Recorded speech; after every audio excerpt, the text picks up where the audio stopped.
Good morning साथीहरु नमस्ते। अनि कस्तो हुनुहुन्छ सन्चै हुनुहुन्छ? आज भने फेरि म एउटा रेसिपी लिएर आएको छु है। त्यो चाहिँ अर्ग्यानिक रेसिपी के भने मेरो किचनमा चाहिँ आज हैन म देखाउँदै गइरहेको छु तपाईहरुलाई। छै कति जनाहरुले त चिन्नु पनि हुन्छ हैन, कति जनाहरुले चाहिँ चिन्नुहुन्न।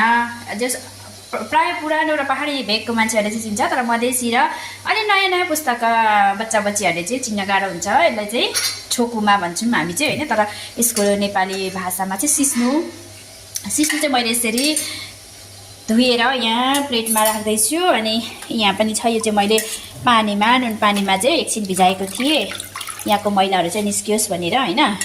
अनि यसरी मैले चाहिँ निकाल्दै छु साथीहरु। यहाँ धुएर यसको मैलाहरू हेर्नु है, यस्तो रातो यो अब धुलोहरू सबै टाँसिएको हुन्छ नि त, नुन लगायो भने चाहिँ नुनले निकाल्छ। त्यही भएर यसरी मैले चाहिँ नुनमा 2-3 मिनेट भिजाएर अनि सिस्नुको पानी चाहिँ यस्तो आउँछ। यसमा चाहिँ किराहरू पनि टाँसेर बसेको हुन्छ नि त, त्यो पनि नुन लगाएपछि चाहिँ निस्किन्छ। त्यही भएर त्यसपछि मैले चाहिँ हैन पानी उमालेको छु। अब यो सिस्नु चाहिँ पानी उमालेरै लाउनु पर्ने हुन्छ, टेस्ट अलग्गै हुन्छ। हुन त पानी नउमाले लाउँदा पनि हुन्छ, तर त्यसको टेस्ट अलग्गै हुन्छ, अलि मजाले पाक्दैन। तर यसरी पानी उमालेर लायो भने चाहिँ मजाले पाक्ने हुन्छ। म चाहिँ यसरी यसलाई यसरी लगाउँछु अनि मजाले छोपिदिन्छु माथिबाट, ताकि छिटै पाकोस् भनेर हैन। तपाईहरु कसरी बनाउनुहुन्छ? म चाहिँ यसरी बनाउँछु ल। मलाई चाहिँ पहिल्यै हैन हाम्रो बोजूहरुले आमाहरुले यसरी नै बनाउनु पर्छ है भनेर सिकाउनु भएको थियो नि त। त्यही भएर उहाँहरुदेखि नै पुस्ता हुँदै सिके आएको हो सिस्नु पकाउन चाहिँ। यसरी मैले चाहिँ अब यो यसलाई मजाले पानीमा डुब्ने गरी लाउनु पर्छ। मेरो अलिक कम पानी भएछ है, पानी डुब्ने गरी लगाएर यसलाई मजाले उमाल्छु। मैले यहाँ पानी उमालेको छु, त्यो पानी लगाउँछु ल म यसमा नपुगेकोमा। डेक्चीको पानी चाहिँ लगाउँछु, तातो पानीमै लाउनुपर्छ है अहिले चाहिँ। भरे चाहिँ चिसै लाउँदा पनि हुन्छ हैन, यसको प्रोसेस छ। यहाँनिर अलिकति पानी उमालेको छु मैले, यो तातो पानी डुबाउँछु म यसरी। अब अलिक डुब्यो हैन, डुब्यो। अब यसलाई चाहिँ म गप्प छोपिदिन्छु। यसले छोप्छु किनभने यो चाहिँ मैले आलु खनाको नि त, अलिअलि मैला भए पनि यो सफाइ हो। त्यही भएर म यसलाई मजाले मिल्ने छ, यो कराईले ठ्याक्कै मिल्छ हैन। मेरो चाहिँ फलामी कराई हो। अनि यसरी म अब यसलाई चाहिँ पाक्ने गरी उम्लिन दिनुपर्छ। अब चाहिँ म यसलाई निकालेर हेर्छु ल उगारेर।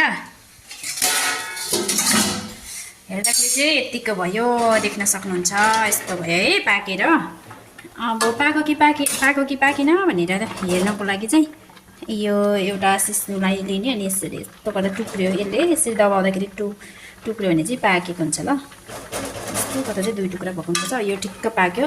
अब म यसलाई चाहिँ घोड्छु। मैले चाहिँ हैन घोड्नुको लागि चाहिँ फिर्फिरी ल्याएको छु, तर यो एल्युमिनियम हो। एल्युमिनियम भन्दा पनि हामीले चलाउने चाहिँ काठको एकदम राम्रो हुन्छ। अनि मसँग चाहिँ यही छाइले हैन, मैले चाहिँ यसैले चाहिँ यसरी फिर्फिरी लगाउँछु। यसरी चाहिँ त्यो जुन सिस्नु छ नि पाकेको सिस्नुमै गर्छु। र यसरी फिर्फिरी लगाउनु भन्दा अगाडि चाहिँ म के लगाउँछु भने तपाईँलाई देखाउँछु ल। यो चाहिँ मेरो के को पिठो होला लु अन्दाज गर्नु त। तपाईहरु अन्दाज गरिसक्नु भयो होला। यो चाहिँ मेरो चाहिँ अर्ग्यानिक मकैको पिठो है। यो चाहिँ गाउँबाट एकदम गाउँबाट लिएको हो। यो चाहिँ हाम्रो कोलाहरुको दिदीले, तामाङने दिदीले ल्याउनु भएको थियो, अनि त्यहाँदेखि मलाई पनि दिनुभएको थियो। यो कर्नफ्लावर हो इङ्ग्लिसबाट भन्नु पर्दा चाहिँ हैन। यसलाई म अलिकति पानी लगाएर घोल्छु यसरी। यसलाई मजाले घोल्ने हैन।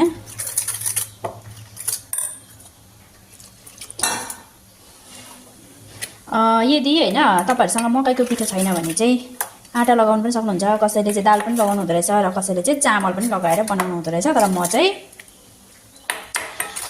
यसरी लगाउँछु। र यो मकैको पिठो नहुँदाखेरि चाहिँ मैले मैदा पनि लगाएर बनाएर खाएको छु हैन, जसरी पनि। तर त्यसलाई अन्दाज गरेर लगाउनुपर्छ, धेरै भयो भने ठिक हुँदैन।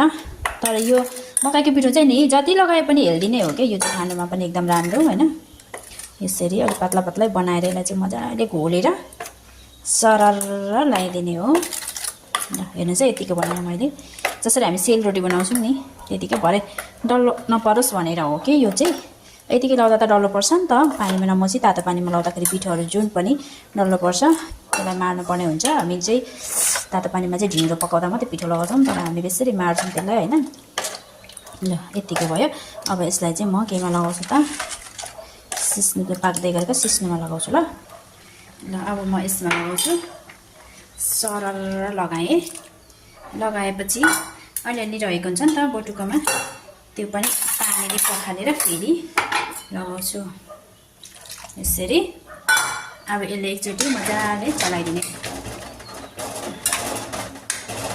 चलाइदिने चलाएपछि अब म चाहिँ यसलाई यो फिर्केले यसरी फिर्के लगाउँछु ल यसो गरेर यो चाहिँ जब यसो गर्दाखेरि चाहिँ यो जुन यो पिस छ नि टुक्रा टुक्रा यो सबै मसिनो हुन्छ है ल अनि यसमा अलिकति नुन घोटिसकेपछि अहिले देखाउँछु त्यो चाहिँ है हेर्नुहोस् है साथीहरू अब दाल जस्तै भयो कति मजाले तर मेरो भिडियो चाहिँ खासै एक्लै खिच्ने एक्लै बनाउने भएर चाहिँ होइन अलिक राम्रो भएको छैन यहाँ हेर्नुहोस् है अघि कस्तो पिस थियो होइन अहिले चाहिँ यसो गर्दा पनि नआउने भएको छ हेर्नु त ए यसो गर्दा पनि नआउने भएको छ अब यसलाई एकछिन अझै घोड्छु म किनभने अलिक मसिनो बनायो भने एकदम राम्रो हुन्छ यसरी घोड्छु अनि यसमा अहिले चाहिँ म नुन लगाउँछु आफूलाई स्वादअनुसार नुन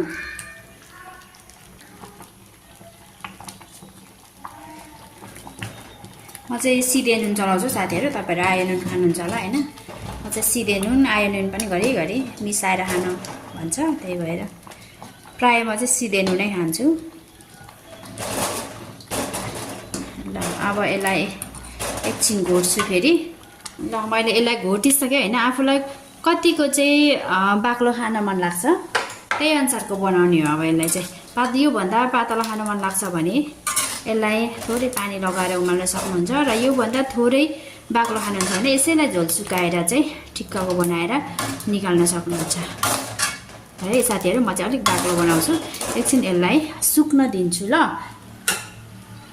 र साथीहरू होइन मैले चाहिँ यहाँ लसुनको पत्ता काटेर यसरी लसुनको चाहिँ बोटै लिएको छु मैले होइन हरियो पत्ता यसरी काटेर रेडी गरेको छु यो चाहिँ म झान्नको लागि र यसमा म सुकेको खोर्सानी पनि लगाउँछु यदि खोर्सानी खानुहुन्न भने त्यसलाई स्किप गर्दा पनि हुन्छ तर बेसार चाहिँ लगाउँदिनँ है बेसार चाहिँ हरियो सागपातमा नलगाउनु भनेर चाहिँ भन्छ नि त त्यही भएर यो अब यसैलाई म चाहिँ तेल लगाएर झानेर अनि चटक्क बनाउँछु है साथीहरू यो चाहिँ आफ्नो घरमै बनाएको है यो अर्ग्यानिक खोर्सानी चाहिँ मैले उमालेर सुकाएर बनाएको हो यो आफ्नै घरको हो म यसैलाई पड्काउँछु ल तेलमा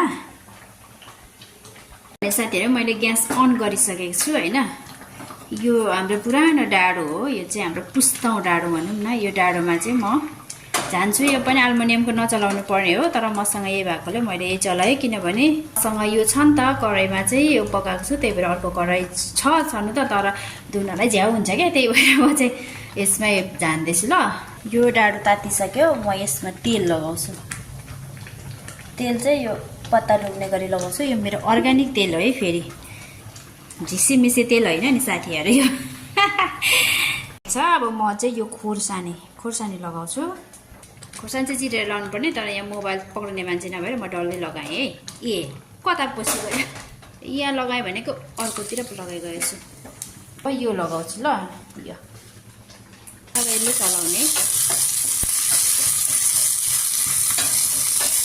पनि धेरै डढी गयो जस्तो छ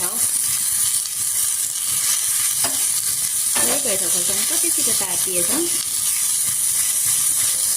तर डढेको चाहिँ मिठो हुन्थ्यो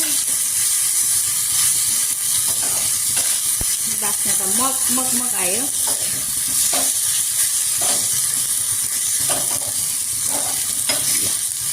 यति मिठो हुन्छ होइन यहाँ अदुवा पनि लगायो भने चाहिँ मिठो हुन्छ म चाहिँ अदुवा एक दुई दिन खाएको छुइनँ त्यही भएर लगाउँदिनँ र अब म चाहिँ ग्यास बन्द गरेँ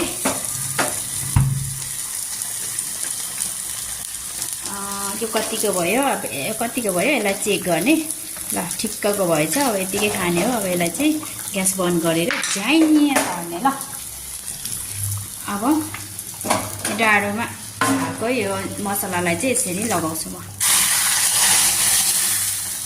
कति मजा आउँछ है झन् गर्दाखेरि मिठो बास्ना आइरहेछ साथीहरू ल अब यसलाई यो फलाएको पऱ्यो भने त अर्को भाँडामा सर्भ गर्दा पनि हुन्छ र छिटो छिटो खाँदाखेरि चाहिँ यसैबाट चाहिँ सर्भ गरेर खाँदा पनि हुन्छ ल साथीहरू मैले चाहिँ आजको मेरो तरकारी हजुरहरूलाई देखाइसकेँ हजुरहरूलाई कस्तो लाग्यो जस्तो लाग्यो भने कमेन्ट बक्समा कमेन्ट गर्नु होला यदि नयाँ हुनुहुन्छ भने सब्सक्राइब गर्नु होला र लाइक पनि गर्नु होला अनि सुझाव सल्लाह पनि दिनु होला कसरी बनाउँदा चाहिँ भिडियो तपाईहरुलाई मन पर्छ हैन त्यसको लागि चाहिँ तपाईहरुले सुझाव दिनुपर्छ है म त केही नजान्ने मान्छे यसो हालेको हैन यस्तो यस्तो छ साथीहरू। ल थ्याङ्क यू फर वाचिङ। यतिन्जेलसम्म मेरो भिडियोलाई समय दिएर हेर्नुभएकोमा धेरै धेरै धन्यवाद। Thank you for watching. See you again. Bye bye. नभए बाजे दैवले साँच्चै फेरि भेटौँला है त।